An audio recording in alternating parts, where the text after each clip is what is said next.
I, 27, female, hosted my rehearsal dinner last evening and I'm getting married tomorrow.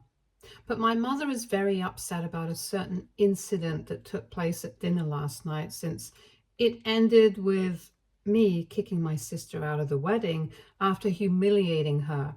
And I want to know if I really am the bad guy here, like my mother is saying I am. So let me give you guys some context about the relationship between my sister and I. Jennifer is 2 years younger than me, and for some reason, she's always loathed me. I'm serious. I have never really given her a concrete reason to hate me so much. But she just has it in for me. And this isn't a recent development. She has been this way right from the age of 15. Before that, we were not close, but at least she was not going against me all the time. My dad used to treat us both equally and would reprimand her whenever she would go out of her way to annoy me. But my mother had a bit of a soft spot for her. I guess it was because she was the younger. But every time I would end up fighting with her, she would tell me to let it go because I was older and I was supposed to be the more mature one. I thought my mother might have grown out of that habit, but I guess not. My sister and I kept fighting for years until I finally cut her off in my senior year. I think she was a sophomore at the time and she was pretty popular in her year. I don't know what got into her all of a sudden, but one day she just decided that she was going to spread a nasty rumor about me and ruin my reputation. I don't want to get into it because it happened a really long time back, but in short, she just framed me for stealing a bunch of stuff that had gone missing, and several girls from various years had reported a lot of thefts at the time, which we found out was happening because of the new janitor that the school had hired, and not me, obviously. Jennifer got it into her head that she was going to spread a rumor about me being a kleptomaniac and said that in all probability I was the one who was out of control and had started stealing from people at school. And she was pretty popular, so this spread like wildfire, and you guys know exactly how cruel kids can be. It led to a lot of bullying, name calling, and it was really terrible couple of weeks for me. And I had even started skipping school quite frequently because it was simply easier not to go rather than face everyone. It got to a stage where I just couldn't let it go, so I decided to find out exactly how this rumor had started. And after asking around for a couple of days, we got to the bottom of it. It came as a huge shock to me that it was my own sister who had started that rumor because it was just so cruel. I could have dealt with it at home, but I decided to publicly humiliate her in the cafeteria. I thought it was fair because she had also publicly humiliated me by spreading that rumor. It only made sense that I would confront her in public as well. So I went up to her and asked her if she was the one who had been spreading the rumor about me, and she had the audacity to reply with, "Yeah, so what?" That was all it took for me to start yelling at her, and I think I kind of exposed her. I started screaming in her face about the kind of rumors I could have started about her if I was as pathetic as her. And I wouldn't even have to cook up any lies because I could have just spoken the truth. I brought up how she had been two-timing her ex-boyfriend with his own cousin just a year ago, and all three of them had decided to keep it a secret to avoid embarrassment. And then I brought up how she also used to flirt with our housekeeper's son, who was 3 years older than her, only for him to complain about it to our parents. And worst of all, I exposed her for never showering during the holidays. I'm pretty sure a lot of people do that, but it's pretty embarrassing to have something like that announced in the cafeteria in front of a bunch of teenagers. After I had screamed out all her secrets in the cafeteria that day, she pretty much became the laughing stock of our high school. And I can't even say that I felt sorry about it. She was the one who started the rumor about me first, and I just put an end to it. When we came back home, we had a huge fight and both of us said pretty horrible things to each other. It was about to get physical as well, but thankfully, our parents were there to intervene at the right time. I think that was the last day that we spoke to each other, because after that, we just started to ignore each other's existence in spite of living in the same house. I did not acknowledge her, and she treated me the same way, and I was pretty glad to be rid of her when I finally moved away for college after a couple of months. Even when I would come back from college, I would not speak to her. And just like that, 10 years have passed since we last spoke. A lot of things have changed. Both of us have our own lives. And after both of us had graduated from college, we didn't want to see each other anymore. So we would make sure that we visited our parents separately and wouldn't run into each other. Even during the holidays, I would only go and see my family after she was gone. It was an unspoken agreement between my parents, Jennifer, and I. And we had honored that for a really long time. But then, 2 years ago, my dad passed away from an aneurysm in the middle of the night. We were all together for his funeral, and after that, Jennifer and I decided to put our differences aside so that we could be there for our mother. For the past 2 years, at least on the holidays, we have gone home together, and it's been really awkward with just the three of us. But my mother tries to work with it. I was just thankful that I had my fiance and my boyfriend Jacob as a part of the family dinners for the holidays so that we could cut the tension. After my dad passed away, I would say that Jennifer and I had tried to hate each other so much, or at least pretend that we were getting along for the sake of our mother. So a couple of months back when I got engaged, my mother talked me into inviting Jennifer to the wedding as well. Initially, I was quite against the idea, but Jacob told me that it might be nice to have her because it has been 10 years since we had our last fight. And since we are embarking on a new journey together, it might be better to bury the hatchet. As corny and sappy as it sounds, it kind of worked. And while we were creating the guest list, I had decided to add my sister to it. I did not invite her to any other events, not the engagement party or the bridal shower, because that was only for close friends and family. But I decided that it would be nice to invite her to the wedding. When she received her invitation, she was nice enough to thank me for it, and even said that she hadn't been expecting one, but she was grateful that I was willing to put everything in the past. Because of her behavior, I had no reason to suspect that she might be up to something. And honestly, 10 years have passed since that incident from high school, so I think everyone should be over it by now. Currently, all my guests, and of course my fiance and I, are in the hotel that we had selected as our venue. It's a little distance away from the city, and we have been here for 2 days now. The day before yesterday, most of our guests had arrived by the evening, and we had a welcome party for everyone who had come from out of town. At the welcome party, I noticed that Jennifer had been quite social with everyone, and she seemed to be having a good time. She even took a bunch of photos with me, so up until that point, I was feeling good about my decision to invite her. But that changed by the next morning because in the middle of the night, my fiance came to my room and showed me a letter that Jennifer had sent to his room. My fiance and I are staying in separate rooms because my mother and his parents are all kind of superstitious and think it's bad luck for the couple to be staying in the same room before the wedding. In fact, his room is on another floor altogether, and it was around 1 in the morning when he showed up in my room, so it was pretty late. The welcome party had gone on until midnight, but after that, everyone went back to their own rooms. I was also just about to go to bed when Jacob started knocking at my door, and when I let him in, he handed me the letter. I could easily recognize Jennifer's handwriting. It's pretty unique, and I instantly knew something had gone wrong.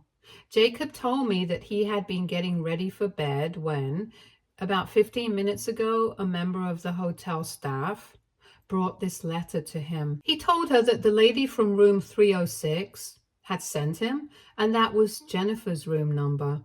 So even though she hadn't signed her name, we all knew it was her. I guess she hadn't been counting on Jacob and I having a good, healthy relationship, which is pretty stupid on her part since we are literally about to get married, since she had literally started the letter by saying that she wanted this to remain a secret between her and Jacob. Now, coming to the contents of the letter, it was pretty shocking, even by her standards.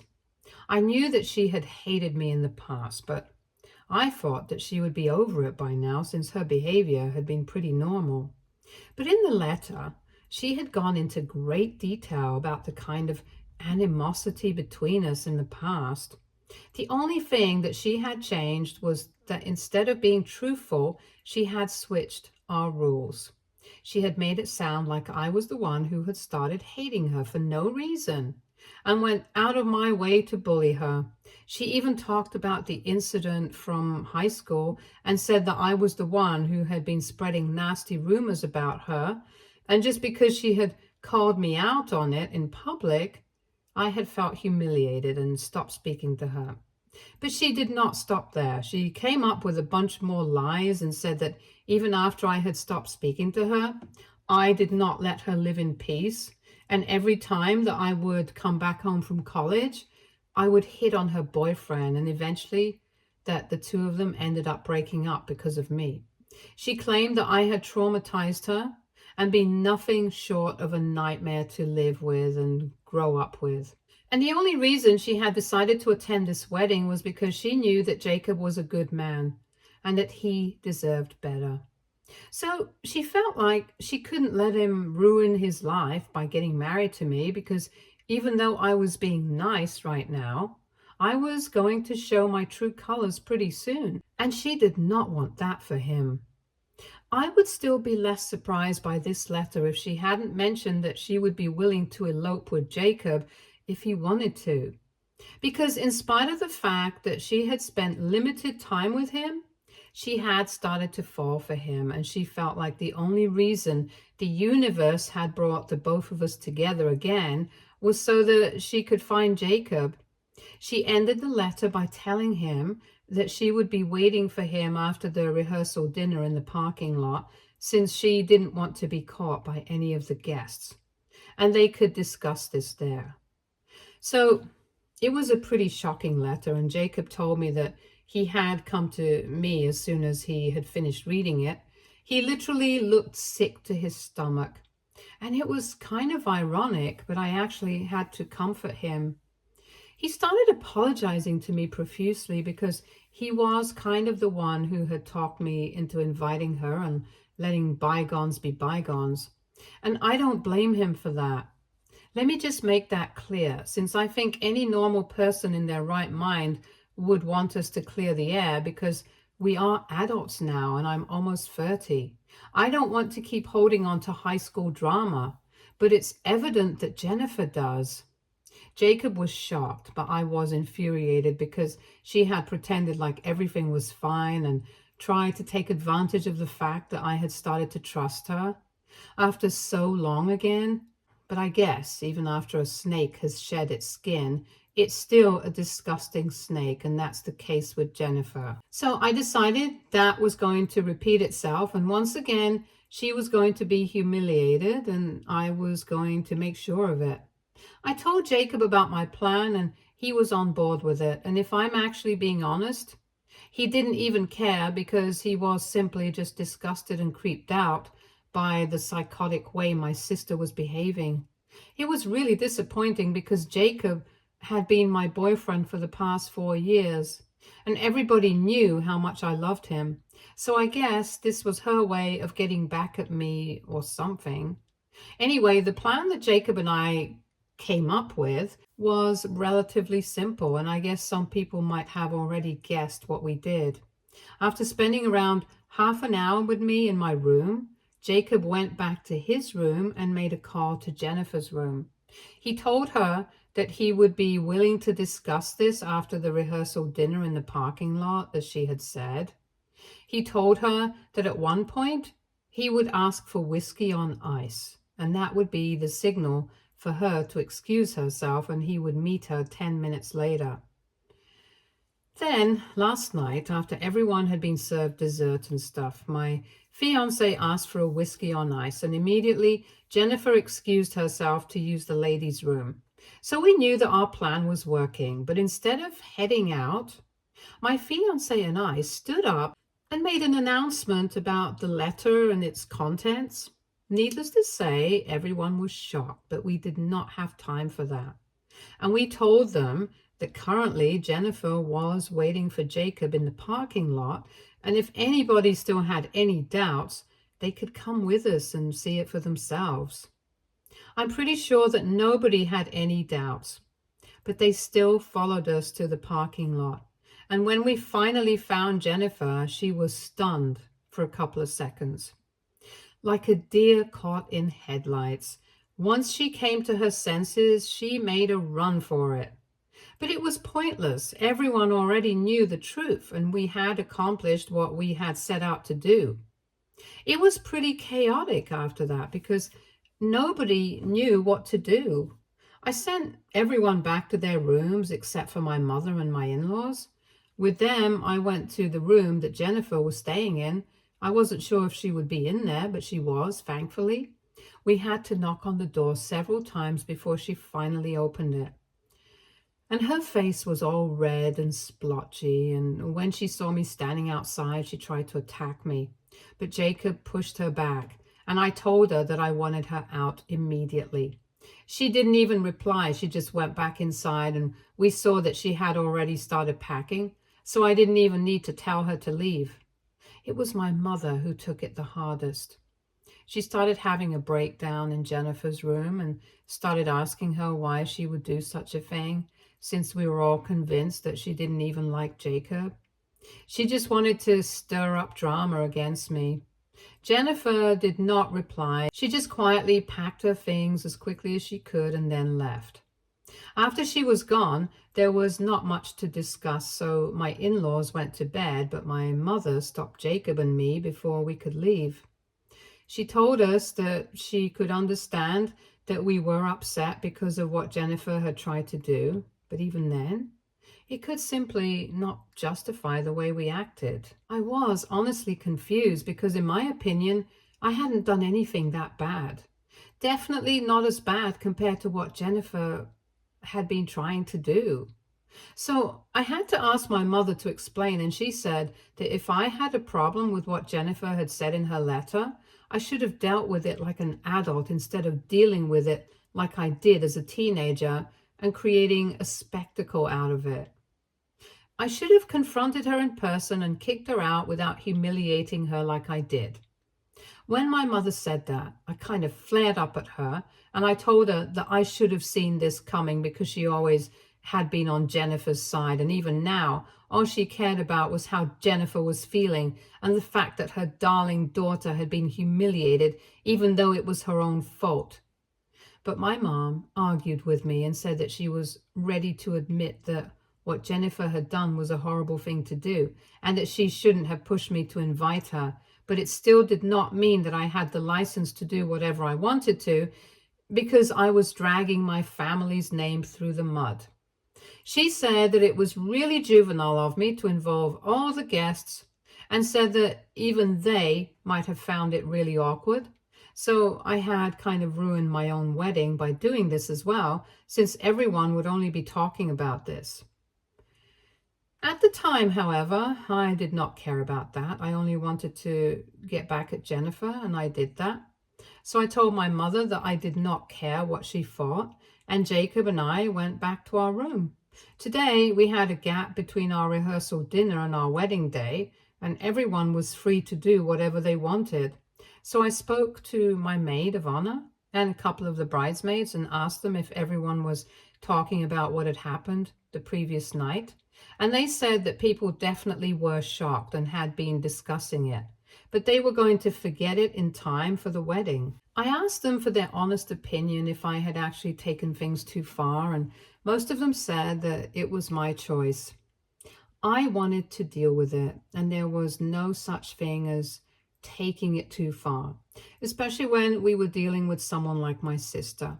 My mother, however, has not spoken to me since last night, and I feel weirdly guilty about what I did. maybe she was right. Maybe I shouldn't have taken matters into my own hands and humiliated her once again. Now that I think of it, it was kind of a juvenile plan, but I just wanted her to feel as bad as I had felt. Also, it's not my fault she was stupid enough to write that letter to my fiancé in the first place. Anyway, coming to my question. AITA for humiliating my sister and kicking her out of my wedding after she tried to sabotage my relationship with my fiancé? Update 1. Hey guys, so I'm getting married the next morning and I'm kind of risking getting dark circles by staying up so late at night. But I just had to get this off my chest. I had a conversation with Jacob about whatever was going on with my mother in the evening, and there were also a bunch of comments that said that what I had done was actually kind of a bit too much. A lot of people had agreed that after what Jennifer had done, I had earned the right to go scorched earth on her, but it was not like I couldn't have dealt with it in a better way. So in a way, my mother had been right about what she had said. I probably hadn't dealt with it in the best way possible, but that was my choice. Maybe I don't have to be politically correct, but you are at all times. Sometimes I can just do whatever I want without thinking of the consequences.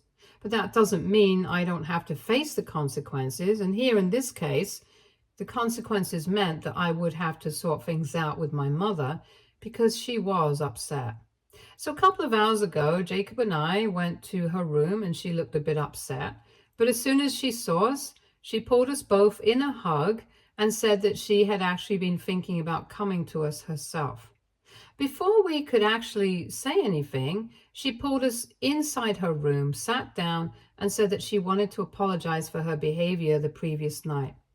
She acknowledged the fact that she had only been thinking about things from her perspective, without even bothering to think how I might have felt.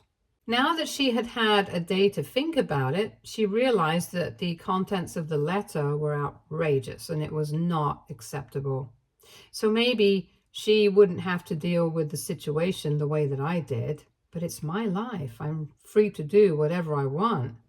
And if I thought that humiliating Jennifer was going to make me feel like I had been vindicated, it was not her place to tell me what to do.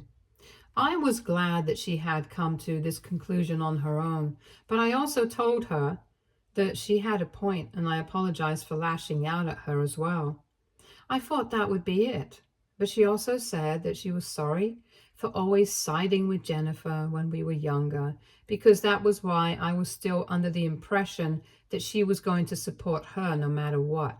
But she told me that she had cut Jennifer off shortly after she had left and was planning on not speaking to her until she had apologized to both of us sincerely. And then Jacob, my mother, and I had a short discussion about how excited we were for the next morning before we went back to our rooms. So I'm pretty glad that I decided to take the advice here and talk to my mother. It definitely paid off, and now I'm going to get married as a happy woman. Update 2. Hi, so I got married to Jacob last week, and I really thought that the whole thing with my sister was over. I mean, she had already been humiliated and kicked out of the wedding, so there was literally no reason for her to come back and try to start drama with me again. But she just keeps coming back for seconds. I don't understand why. This time, she made a Facebook post saying that the only reason she had suggested that Jacob make a run for it with her was because I was a terrible human being and she wanted to give him a chance at a better life. And she thought that she was doing the right thing. And she also mentioned that apparently Jacob had been dropping a lot of hints every time they met. And that's obviously a very blatant lie. I trust Jacob more than anyone, and I know for a fact that he would never do anything to break that trust. And I think that he has proven his loyalty to me more than once. So I don't understand why she's still trying to make me question it. When she put up that post, I couldn't see it because I had blocked her everywhere, so a couple of relatives had to send it to me. But they knew the truth as well, since I had read that letter and everyone had seen that it was actually her handwriting. So they jumped to my defense as soon as she made that post, and everyone just started demolishing her in the comments and People just kept sending me screenshots of her getting completely demolished in the comment section. I don't even have to do anything. I just have to sit back and watch the drama unfold. I guess she couldn't keep fighting with everyone anymore, so she took it down about half an hour back. Jacob and I couldn't stop laughing after we realized that she had to take it down because nobody was willing to buy her crap anymore. It's just sad because if she apologizes to us, she will be able to get back her relationship with our mother, the only person who will have her. Instead, she is so stubborn that she wants to continue ruining her relationship with everyone in the family, and not just her relationships. She's also ruining her own reputation by pulling off these stupid stunts, because I'm pretty sure that her co-workers and her friends can also see these posts since it was on the public setting. She just can't seem to stop making a fool out of herself, and at this point, I don't even feel mad at her.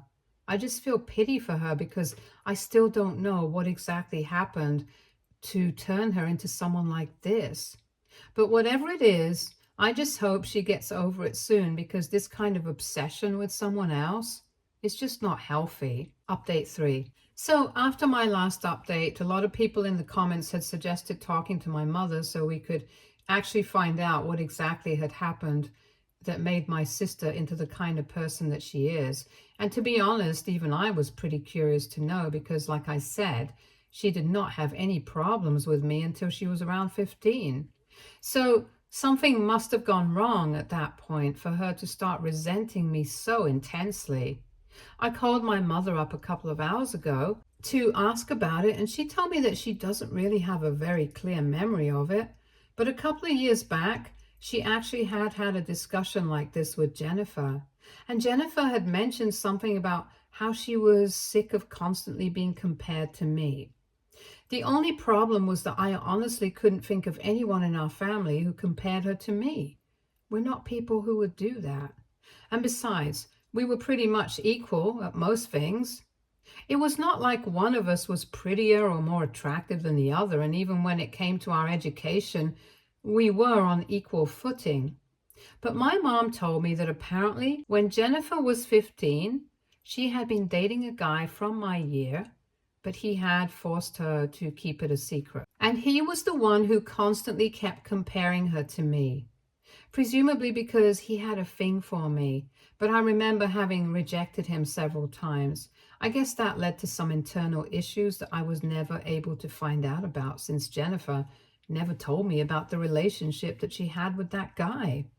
And then that incident took place in high school, where I completely humiliated her. So that definitely didn't make things any better. And apparently people had made fun of her for several months afterward.